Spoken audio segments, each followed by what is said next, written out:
सचिन गवई, सत्य साक्षीदार news channel संपादक.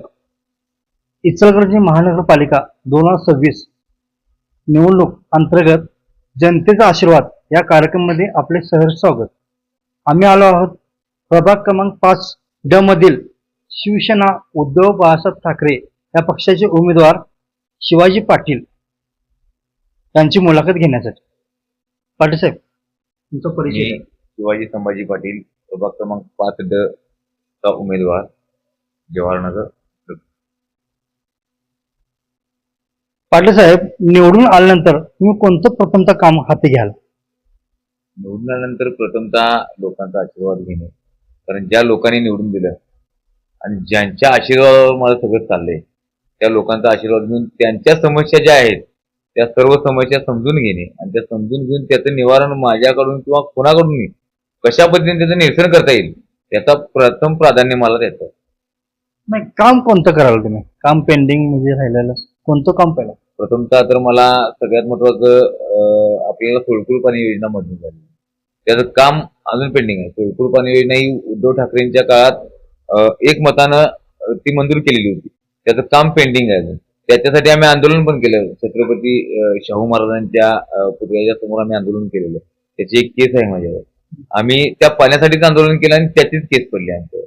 आम्ही शिवसेना हा पक्ष असा आहे लोकांच्या हक्कासाठी झटणारा पक्ष, त्याच्यासाठी आम्ही आंदोलन केलं, त्याची केस चालू आहे. आणि तोच एक माझ्यासाठी असा प्राधान्याचा प्रश्न असेल की मला ते त्याच्यासाठी कुणाकडे, ठीक आहे, एक नगरसेवकाची भूमिका काय आहे याचं पण मला कल्पना आहे, पण पाणीच जर आपल्याला टायमात जर मिळत नसेल किंवा पाणी जर स्वच्छ आणि मुबलक मिळालं त्याच्यासाठी मला कुठे पाठपुरावा करायला लागेल. जी माझ्या भागात, एका भागाचा नगरसेवक काय सांगतो असं म्हणतील लोक, पण जी माझ्या भागात परिस्थिती आज आहे ती पूर्ण इचलकरंजीत आहे ना.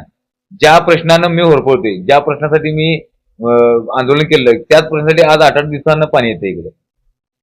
त्याच्यासाठी काही प्राधान्यानं माझ्यासाठी कोणाला भेटायला लागेल किंवा कोणाचं काय काम असेल, त्या सगळ्यात महत्वाचा माझ्यासाठी प्रश्न तो आहे, म्हणजे पाणी. येथील भागातील जनतेचा कौल तुमच्या बाजून लागेल का? ही निवडणूक साहेब जनतेने हातात घेतली. एक सर्वसामान्यांचा मुलगा, सर्वसामान्य कुटुंबात जन्मालेला मुलगा, वडिलांची पार्श्वभूमी शिवसेनेबरोबर एकनिष्ठ आणि कटिबद्ध गेली 40 वर्ष आहेत. त्यांचाच आशीर्वाद घेऊन मी तेच काम पुढं जनतेत पोहोचवण्याचं किंवा जनतेची कामं करण्याचं.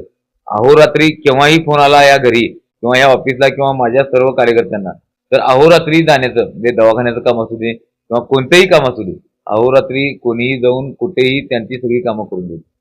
त्यामुळे ही माझी निवडणूक ही जनतेने हातात घेतलेली आहे. जनताच माझ्या पाठीमागे असल्यामुळे मला जनतेच्या हिशोबानं सगळं करायला लागेल. पाटील साहेब, युवा सेनेच्या माध्यमातून तुम्ही कोणकोणते काम केले? 2014 साली मला युवा सेनेचं शहराध्यक्षपद मिळालं. आमचे राहुल खेडेकर साहेब म्हणून होते, त्यांच्या माध्यमातून आणि माझं कार्यप्रणाली बघून त्यांनी मला ते पद दिलं. त्यानंतर आम्ही युवकांच्या ऍडमिशनच्या संदर्भात किंवा युवकांच्या रोजगाराच्या संदर्भात किंवा त्यांच्या एम्प्लॉयमेंट लेटर जे असतं त्यांच्या संदर्भात बरीचशीच आंदोलनं केली. इचलकरंजीला शिक्षण मंडळ म्हणून होतं, मराठी शाळेच्या गणवेश वाटप व्हायचा, तो गणवेश वेळेत वाटप व्हायचा नव्हता. त्यावेळेस आम्ही तिथं पोरांना किंवा आम्ही स्वतः बन्यांवर किंवा ह्याच्यावर जाऊन की मुलांना तात्काळ कपडे द्या. गरीब घरची मुलं इचलकरंजी नगरपालिकेच्या शाळेत शिकतात कोण? गरीब घराची मुलं, जी आमच्यासारखी सर्वसामान्य. कारण माझं पण शिक्षण 7वी-8वी पर्यंत मराठी शाळेत झाले धारवड शाळेत. मी पण त्यातच गेलेला एक विद्यार्थी. त्यांना तुम्ही तात्काळ मदत द्या. आणि ह्याच प्रसंगातून माझ्यावर 2014-15 साली एक केस झाली एसी कॉलेज की आम्ही ऍडमिशन, गरीब विद्यार्थ्यांचं ऍडमिशन व्हावं म्हणून आम्ही गेलेलो. त्यावेळेस माझ्याबरोबर आमचे शशिकांत मोहिते साहेब, काशीनाथ बावडेकर, दीपक पाटील, बरेचसेच, वासुदेव वगैरे, आम्ही बरेचसेच होतो. विनाकारण आमच्यावर केस टाकण्यात आली. ती आता केस गेल्याच वर्षी निर्णय झाली, कारण आम्ही कुठं रोल नव्हतो. आम्ही फक्त गरीब विद्यार्थ्यांचं एक ऍडमिशन व्हावं त्यासाठी आम्ही तिथे गेलो आणि त्याला विपर्यास दुसरा भेटला आणि त्याच्यामुळे एक माझ्यावर केस झाली. ती आता झाली निर्दोष. पण मी युवा सेनेच्या माध्यमातून इतक्या मुलांचे ऍडमिशन केले माझ्याकडे अजून दाखल, आणि ती सर्व मुलं, सर्व पालक अजून सुद्धा मला भेटतात, अजून सुद्धा त्यांचं आमचं गुडविल आहे. आणि युवा सेनेच्या माध्यमातून रोजगार निर्मिती असो किंवा युवा सेनेच्या माध्यमातून जे आपण रोजगार निर्मितीचा कार्यक्रम घेतलेला. त्या संदर्भात बऱ्यापैकी मुलांना पुण्याला असो, कागलमध्ये असो किंवा या MIDC क्षेत्रात पण काही मुलं त्या इंजिनिअरिंग बेसिसवर लागत होते. तिथे ती मुलांना नोकरी लागली आणि ते अजून सुद्धा आपल्या कॉन्ट्रॅक्टमध्ये. मागील काही सामाजिक कार्याबद्दल तुम्ही काय सांगू शकताय तुमच्या?